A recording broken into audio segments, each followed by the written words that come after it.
Good morning, everybody. My name is Bob McGoy. I'll be your host and chat monitor for this morning on this webcast about doing sand castings with stratasys PolyJet technology. Our presenter today is Tim Crinan from our Denver facility. He's got some really good information to share with us today. So with that, I'd like to turn it over to Tim Crinan, and thank you very much for joining us for our presentation. All right. Well, thanks everybody for attending. This is going to be stratasys and how you can use it in sand casting. It's going to be a general overview of where people use sand casting, how it's done now, ways that FDM and stratasys stuff can help supplement that, and the specific benefits you can get from there. So let's go ahead and jump on into this. It's not going to be an all-day presentation or anything. This will be pretty quick. So sand casting is it's used all over, and it's used in place of die casting or investment casting if your parts are too complex to do like die casting on, or you're doing a whole lot of them, so you don't want to do an investment casting one. You can crank them out in the sand casting method. And if you're doing this in-house, you need a lot of ancillary equipment to help support the whole sand casting process. You're going to need some sort of pattern shop or some way to make your patterns. You're going to need your operations section for melting or vats of molten metal, so you can actually pour them into your molds, and then quality assurance in the end to see how those castings turned out. And depending on what they're used for, they can different levels of inspection you're going to need on all that stuff. So, I mean, this is used in industries from, pretty much across the board: aerospace, agriculture, customer goods, defense, industrial equipment. So, you're going to have different, quality requirements for if you're making an agricultural metal thing to, hold something in place versus if it's going to be on the back of a missile or something. You really don't want to have any voids in your part.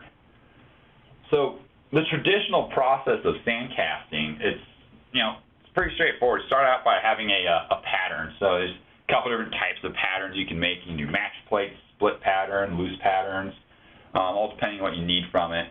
But you're going to have that made up. So you're going to start with your CAD file. You're going to make the split line, cut it in half, build it into a match plate, have runner systems and everything built into it, so you can actually have multiple parts come off of one pour, so you're not just doing singles on your parts are small enough to accompany that.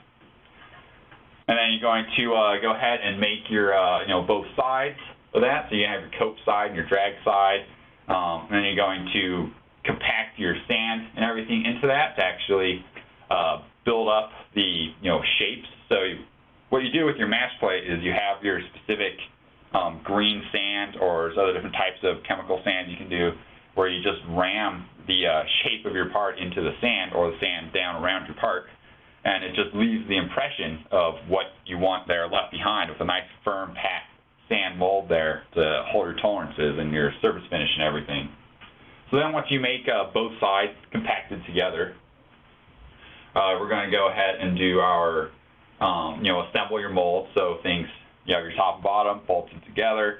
One side specifically going to have the entrance for pouring your hot liquid metal into, and that's going to go in. You have additional risers and things in there to accommodate shrinkage and all that fun stuff. And then once the metal cools down, it's buried in this block of sand that's very firmly packed, and then you just need to break the sand apart, throw it onto a vibratory bed or something, jiggle off all the sand, and you end up with your tree of metal parts in the end. Then you just take those, cut off the runners and the gates, reuse that metal, and finish your parts up all nice, prim and proper. So, I mean, that's a pretty quick overview of how sand casting works. So, where stratasys can actually be used in this process is basically for replacing the match plates and the runners and risers and all that stuff.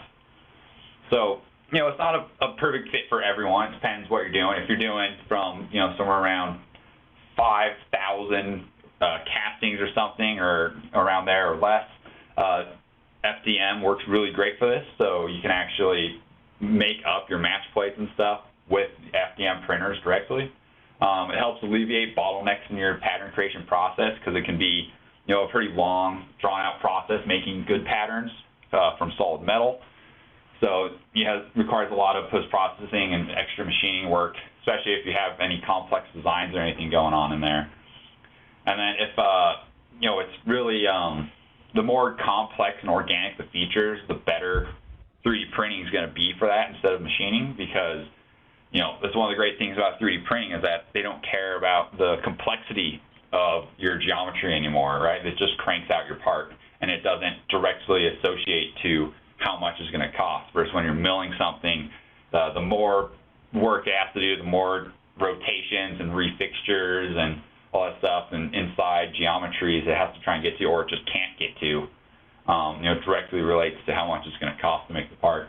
And you can also do, it's great for doing gates and runners systems where you can just customize those and print those parts off, so you can swap them out and change them a lot more frequently and, try new or different designs really easily.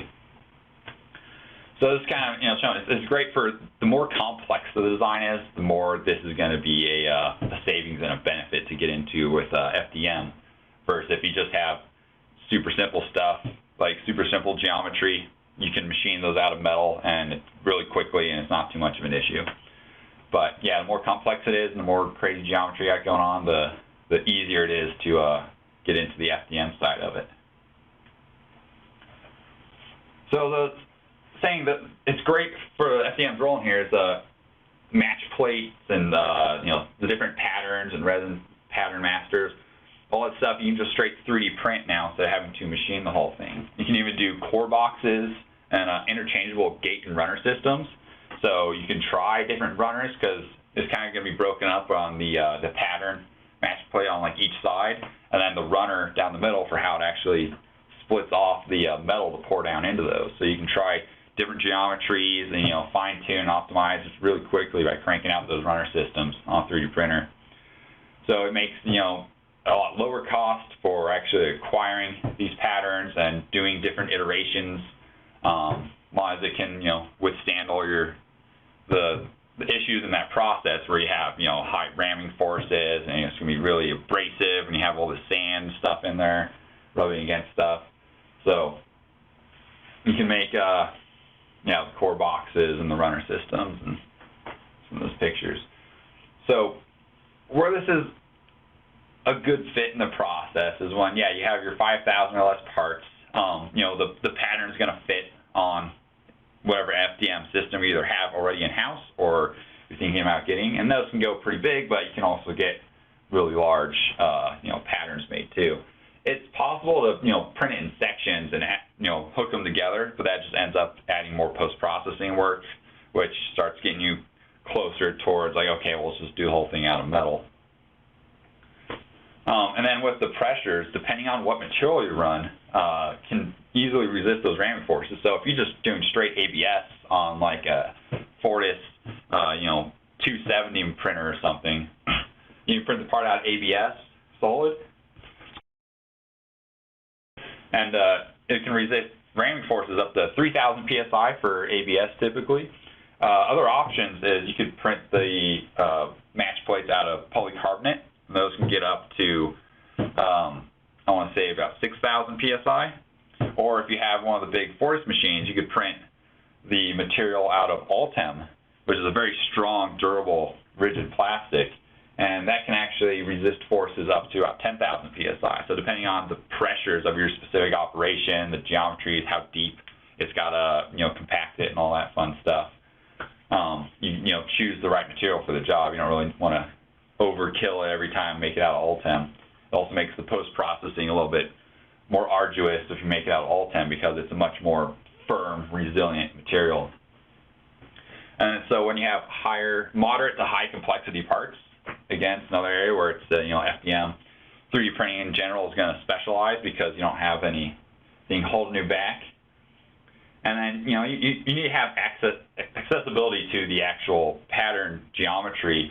So when it comes out of the machine, everybody knows the FDM style. It kind of has that like fingernail file finish on the outside. So you're going to need to do a lot of post-processing to that after the fact to really sand it down, smooth it out, and get a nice smooth surface. So it leaves a nice compaction into the sand, and also doesn't have any sand particles and stuff, adhered to those little nooks and crannies on there. So you have to sand it down, polish it, smooth it.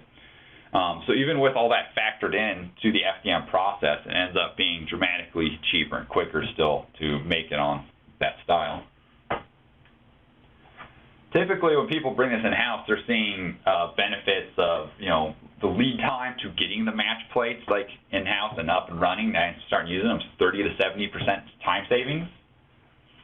And with a 60 to 80% cost savings by not having to have them giant things machined out of metal.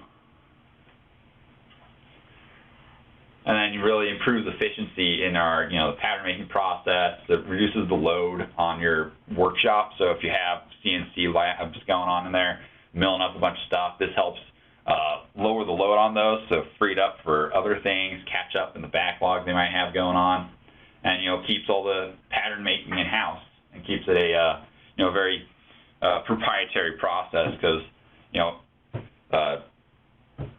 information you send out, it's always, you're like, okay, don't tell anyone about this, and hopefully that all works out and everybody follows along with you. And it gives you a lot of flexibility. So the modifying your part and saying, oh, okay, that didn't work great, let's try a different component, let's do interchangeable components. So when you have all the mash plates and the runner systems and the risers all separate pieces, you can try different geometries much more quickly and easily in-house without having to worry about, oh, okay, is this going to be worth the effort? Like, it casts okay. What if we try a different design? Okay, now we have to, for a runner, now we have to go have that machined out again, wait another couple days for it to come back before we can try our new option. Now you can just 3D print it, have it going, hours later, and try some different options without having to sit there and say, okay, is this going to be worth the effort of trying to optimize the process more? And there's the little things like riser design and stuff, so for the materials coming out. So an example of a company that has done a really good job with this was the Melron Corporation. So they actually make all kinds of handles for like doors and windows and stuff, and things with doors and window handles. There's lots of different designs for those. So not only do they have to make a set of match plates for it's 2 match plates for the cope and drag side, top and bottom, for each specific geometry of handle they have. That ends up being a whole lot of ones, and if they're not going to be running, and because they have so many different designs, you're not going to be running such super high volume on each one, other than I'm sure the occasional best sellers. But when you have all these different designs, you're not doing full 100,000 on every set of match plates you got. So when they brought this in house, compared to CNC machining, when they CNC a match plate out of metal, it took them about $5,000 and 3 to 4 weeks before they'd get it up and running.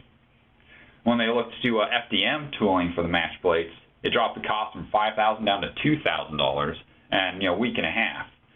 So it was it's a savings of $3,000 in 1 to 2.5 weeks of time before you can actually start getting those parts out.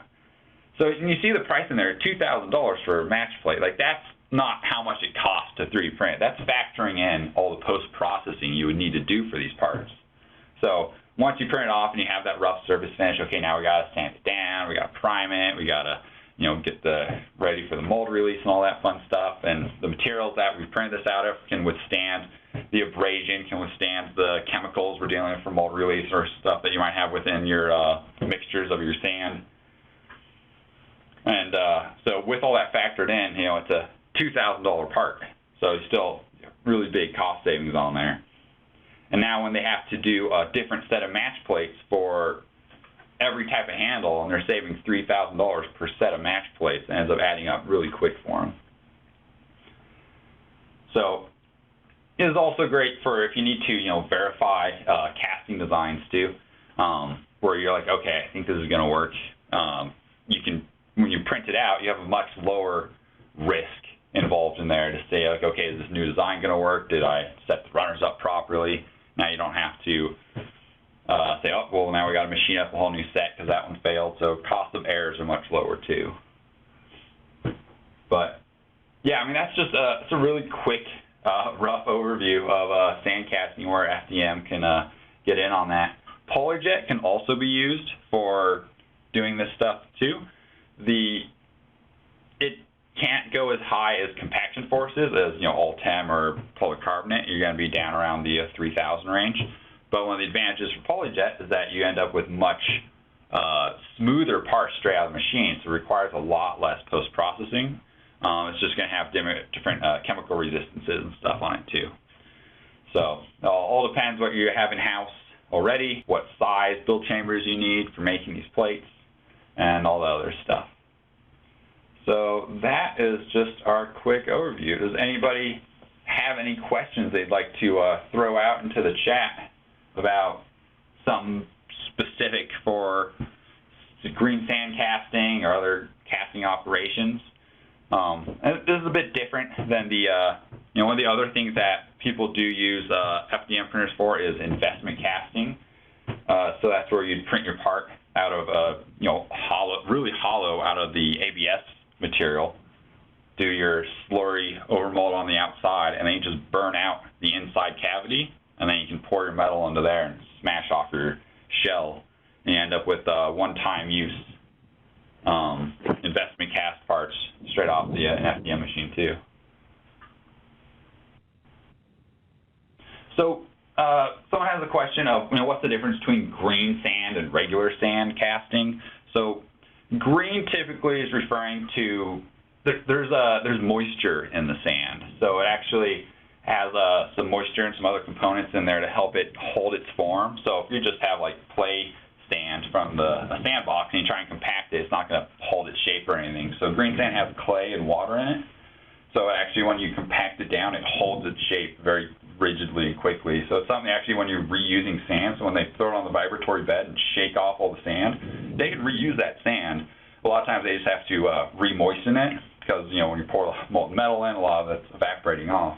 So they add a little bit extra water to it, mix it back up, and then they can sift it out and then reuse that sand. And so the green helps keep it, hold its shape and compact better. It's not a lot of moisture, but it's enough to hold its shape. Another version of green sand casting is where they actually have a chemical set sand. So they actually mix in like a, almost like a glue-like kind of mixture into the sand. So then when they compact their, cope and drag into it, it's actually then sets rigidly via a chemical reaction.